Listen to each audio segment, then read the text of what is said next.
जय राधे जय श्रीकृष्ण। आज আমরা শ্রবণ করব শ্রী চৈতন্য মহাপ্রভুর জীবন কথা। যে সমস্ত ভক্ত কবি চৈতন্যদেবের পুত জীবন কাহিনী অবলম্বনে জীবনী কাব্য লিখে গেছেন, তাদের সেই কাব্য থেকে তার অপূর্ব কাহিনীর বেশ পরিচয় পাওয়া যায়। দেখা যাচ্ছে ভক্তগণ ভাগবতের আদর্শে মনে করতেন ভূভার হরণের জন্য যেমন কৃষ্ণাবতারের আবশ্যক হয়েছিল, ঠিক তেমনি বিশেষ ঐতিহাসিক, ধর্মীয় ও নৈতিক প্রয়োজনেই চৈতন্য অবতারের আবির্ভাব হয়েছিল। শ্রী চৈতন্যের পিতৃভূমি এদেশে নয়, বাংলাদেশের শ্রীহট্ট। তার পিতা জগন্নাথ মিশ্র ছিলেন বৈদিক ব্রাহ্মণ। তিনি বিদ্যা অর্জনের জন্য নবদ্বীপে বসবাস করেন এবং এখানেই শচীদেবীকে বিবাহ করে এদেশেই বরাবরের জন্য রয়ে যান। তাদের প্রথম সন্তান বিশ্বরূপ অল্প বয়সে সন্ন্যাসী হয়ে গৃহত্যাগ করে যান। তারপরে শচীমাতার পরপর কয়েকটি সন্তান মারা যাওয়ার পর তার সর্বকনিষ্ঠ সন্তান 1407 শকাব্দে, ইংরাজি 1486 খ্রিস্টাব্দে 23শে ফাল্গুন দোল পূর্ণিমার সন্ধ্যায় শুক্র বা শনিবারে জন্মগ্রহণ করেন। ইনিই বাল্যকালে নিমাই, যৌবনে গৌরাঙ্গ বা গোরা এবং সন্ন্যাস গ্রহণের পর শ্রীকৃষ্ণ চৈতন্য, সংক্ষেপে শ্রী চৈতন্য নামে প্রসিদ্ধি লাভ করেন। এই শ্রী চৈতন্য নামেই তিনি পরবর্তীকালে সর্বত্র পরিচিত হয়েছেন। ভক্তরা তাকে মহাপ্রভু বলে ডাকতেন। অনেক মুসলমান কবিও তাকে অবলম্বন করে হিন্দু পদকর্তার মতোই চমৎকার প্রেম ও ভক্তির পদ লিখেছিলেন। চৈতন্য ভাগবতকার বৃন্দাবন দাস তার বাল্যকালের ঘটনা বেশ বাস্তবতার সঙ্গেই বর্ণনা করেছেন। তার থেকে দেখা যাচ্ছে বাল্যকালে শচীমাতার কনিষ্ঠ সন্তানটি খুব শান্তশিষ্ট ছিলেন না। তার দৌরাত্ম্যে মাকে প্রায়ই প্রতিবেশিনীর কথা শুনতে হতো। তার অগ্রজ সন্ন্যাসী হয়েছিলেন বলে তার পিতা তাকে অনেক দিন পাঠশালায় পাঠাননি। পাছে লেখাপড়া শিখে এ ছেলেও সংসার ত্যাগ করে যায়, কিন্তু বালক পুত্রের পীড়াপিড়িতে তাকে পাঠশালায় পাঠানো হলো এবং তিনি অতি অল্প বয়সে অসাধারণ বিদ্যা বুদ্ধির পরিচয় দিয়ে অক্লেশে জ্ঞানের বিশাল সমুদ্র পার হয়ে গেলেন। কৈশোরে তার পাণ্ডিত্যের জন্য তিনি নিমাই পণ্ডিত বলে প্রসিদ্ধি লাভ করেছিলেন। নবদ্বীপে টোল খুলে তরুণ যৌবনেই তিনি বহু ছাত্র পড়াতে লাগলেন। পূর্ববঙ্গ থেকেও বহু ছাত্র তার টোলে এসে পড়াশোনা করত। তার প্রথম পত্নীর নাম লক্ষ্মী দেবী, কিন্তু বিবাহের অল্প দিনের মধ্যেই সর্পদংশনে লক্ষ্মী দেবীর মৃত্যু ঘটে। এরপর তার পিতা জগন্নাথ মিশ্র দেহ রক্ষা করেন। গৌরাঙ্গদেব পূর্ববঙ্গ ভ্রমণ সেরে বাড়ি এসে লক্ষ্মী দেবীর মৃত্যু সংবাদ শুনে মর্মাহত হলেন। যাই হোক, মায়ের অত্যন্ত পীড়াপিড়িতে তিনি আবার বিবাহ করলেন।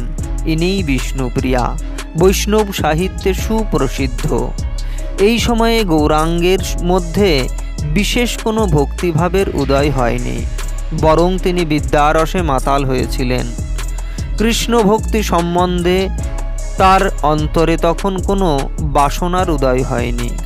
ভক্ত বৈষ্ণবদের দেখলে তাদের তিনি পরিহাস করতেন। ইতিমধ্যে একটি অভূতপূর্ব ঘটনায় নিমাই পণ্ডিতের পাণ্ডিত্যের নির্মোক খসে পড়ল। গৌরাঙ্গের বিদ্যার দম্ভ ধুলোয় মিশে গেল।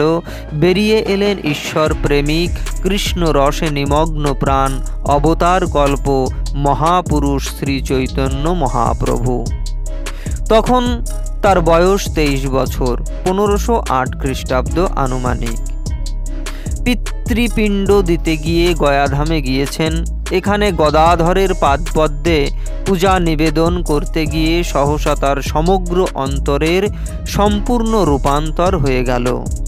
এই তরুণ পণ্ডিত কৃষ্ণ প্রেমে, তার বিরহে তাকে পাবার জন্য ব্যাকুল হয়ে পড়লেন। প্রসিদ্ধ বৈষ্ণব ভক্ত ঈশ্বরপুরীর নিকট দশাক্ষর গোপাল মন্ত্র নিলেন। ভক্তিভাবে উন্মত্ত হয়ে গৃহে ফিরলেন। কৃষ্ণ প্রেম তাকে প্রবল বেগে কোন দিগন্তে ভাসিয়ে নিয়ে চলল। ক্রমে ক্রমে ভক্ত বৈষ্ণবেরা তাকে কেন্দ্র করে সংহত হতে লাগলেন। এর ফলে হিন্দুদের মধ্যে যারা বৈষ্ণব মতের ঘোর বিরোধী ছিল, তারা এই বৈষ্ণবদের বিরুদ্ধে কাজীর নিকট অভিযোগ করলে কাজী বৈষ্ণবদের কীর্তন বন্ধ করে দিলেন। এই সংবাদে নিমাই পণ্ডিতের মধ্যে প্রচণ্ড ক্রোধের আবেশ হল। বৈষ্ণব অধিকার রক্ষার জন্য তিনি দলবল সহ কাজীর বাড়ি আক্রমণ করলেন। কাজী তার রুদ্রমূর্তি দেখে অনেক মিষ্ট কথায় তার ক্রোধ শান্ত করে তাদের ধর্মাচার পালনের পূর্ণ স্বাধীনতা দিলেন। এইভাবে ক্রমেই মুষ্টিমেয় সম্প্রদায়ের শক্তি বৃদ্ধি হতে লাগল।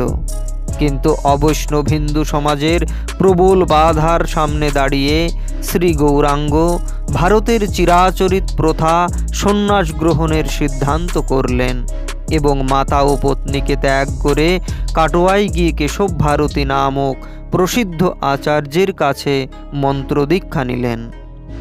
কেশব ভারতী নবীন সন্ন্যাসীর নাম দিলেন শ্রীকৃষ্ণ চৈতন্য।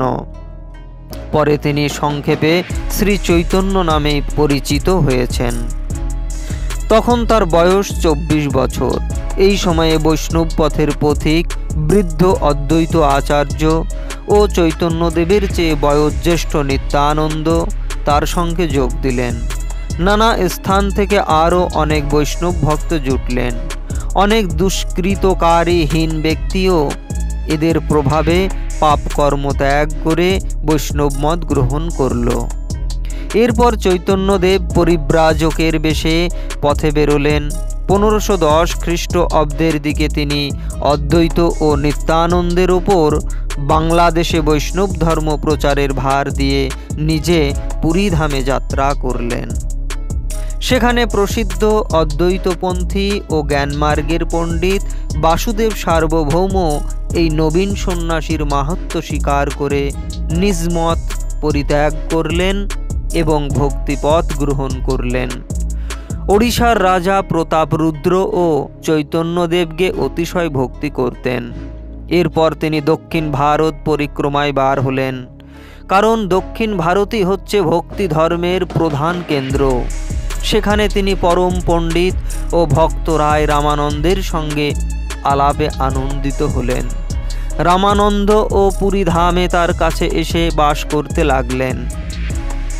দক্ষিণ ভারত পরিক্রমার পর তিনি পশ্চিম ভারতের কোনো কোনো অঞ্চলেও গিয়েছিলেন।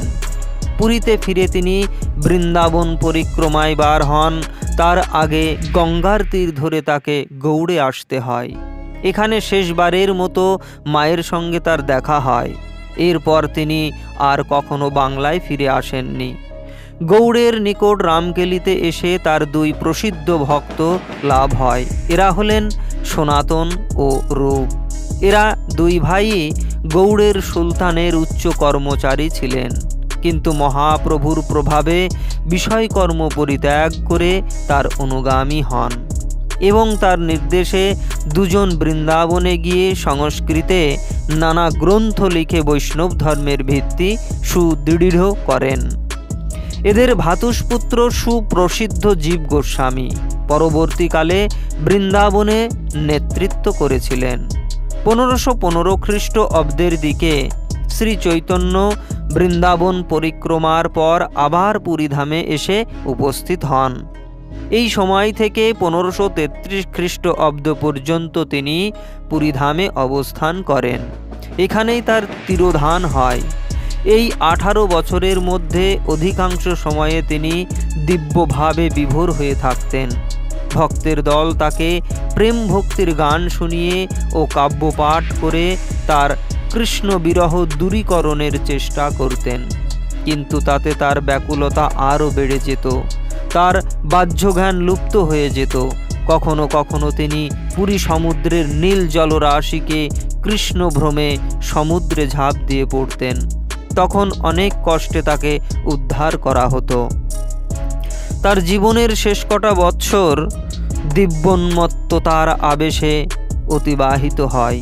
ক্রমে কৃষ্ণ বিরহে শ্রী চৈতন্যদেবের শরীর ক্ষীণতর হয়ে এলো। 1533 খ্রিস্টাব্দে আষাঢ় মাসে তিনি দিব্যধামের যাত্রী হন। তার মৃত্যু সম্বন্ধে কোনো প্রামাণিক তথ্য পাওয়া যায় না। চৈতন্য জীবনী কাব্যকারদের মধ্যে সর্বপ্রধান বৃন্দাবন দাস ও কৃষ্ণদাস কবিরাজ এ বিষয়ে কিছু বলেননি। তবে লোচন দাস ও জয়ানন্দের চৈতন্য মঙ্গলে তার তিরোধানের স্পষ্ট ইঙ্গিত আছে। জয়ানন্দ বলেছেন, যখন তিনি পুরীধামে রথযাত্রার উৎসবে আষাঢ় মাসে রথের অগ্রভাগে নাচতে নাচতে ভাবে বিভোর হয়ে চলেছিলেন, তখন তার বাম পায়ে ইটের টুকরো বিঁধে যায় এবং কয়েকদিন পরে তার দেহাবসান হয়। অবশ্য এ ঘটনা খুব বাস্তবানুগামী হলেও জয়ানন্দের রচনার অনেক স্থান ততটা বিশ্বাসযোগ্য নয় বলে অনেকে কবির এ বিবরণ মেনে নিতে চান না। কেউ বলেন চৈতন্যদেব নাকি জগন্নাথ শরীরে লীন হয়ে গিয়েছিলেন। এমন কথাও প্রচারিত হয়েছে যে শ্রী চৈতন্য নাকি পুরীধামে নিহত হন। এর পিছনে নাকি রাজনৈতিক চক্রান্ত ছিল অথবা পাণ্ডাদের অশুভ প্রভাব ছিল, কিন্তু এ সম্বন্ধে কোনো বিশ্বাসযোগ্য তথ্য পাওয়া যায় না। মহাপুরুষের জন্ম মৃত্যু নিয়ে যুগে যুগে কত অদ্ভুত গল্প গড়ে ওঠে। চৈতন্যদেবের মৃত্যু সম্বন্ধে ওই রকম গল্প প্রচারিত হলে বিস্ময়ের কিছু নেই। যাই হোক, মাত্র 48 বছর জীবিত থেকে শেষের 12 বছর তার বাহ্যিক চেতনায় ছিল না। চৈতন্যদেব বিশেষ ধর্ম সম্প্রদায়, সাহিত্য, সমাজ ও সংস্কৃতির ওপর যে প্রভাব বিস্তার করে গেছেন, ইতিহাসে তার সমক্ষ কোনো তুলনা খুঁজে পাওয়া যায় না। শ্রী চৈতন্য শুধু একজন ব্যক্তি নন, একটি যুগের প্রতিনিধি, শুধু একটা যুগের প্রতিনিধি নন, সর্বযুগের প্রেম ভক্তি ত্যাগ তিতিক্ষার একমাত্র প্রতীক বলে ইতিহাসে স্বীকৃতি লাভ করেছেন। জয় রাধে, জয় শ্রীকৃষ্ণ, নিতাই গৌর হরি বল।